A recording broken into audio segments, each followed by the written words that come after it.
Hej allihopa, välkomna till min nya video. Idag ska jag göra unboxing 2.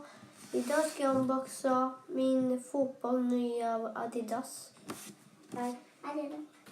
Här. Här ser ut den. Det är svarta stickor och den är byggd av Kina. Och det är Adidas bak, som jag sa.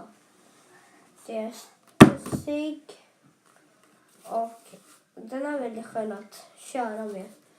Den är hård som vanligt. Och jag tror att jag kommer filma när jag spelar fotboll hemma.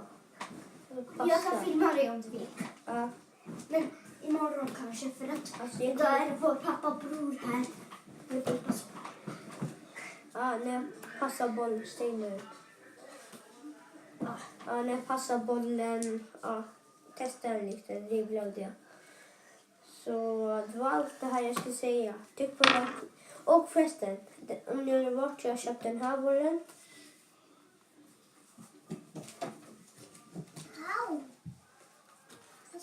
Om ni undrar var jag köpte den här bollen, jag köpte från stora stan, Stockholm. Gamla stan. Ja, gamla stan. Stockholm. Vi köpte bara det. Och så köpte vi lite godis.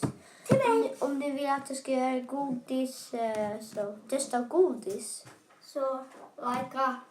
Om du inte likar Med min syster eller med mig själv om ni vill. med mig. Ni får kommentera i kommentarsfältet. Den här kommentarsfältet, okej? Eller får ni kommentera vad jag ska göra. Alltså vad jag ska göra. Ge honom en tips. Ja. Hej då!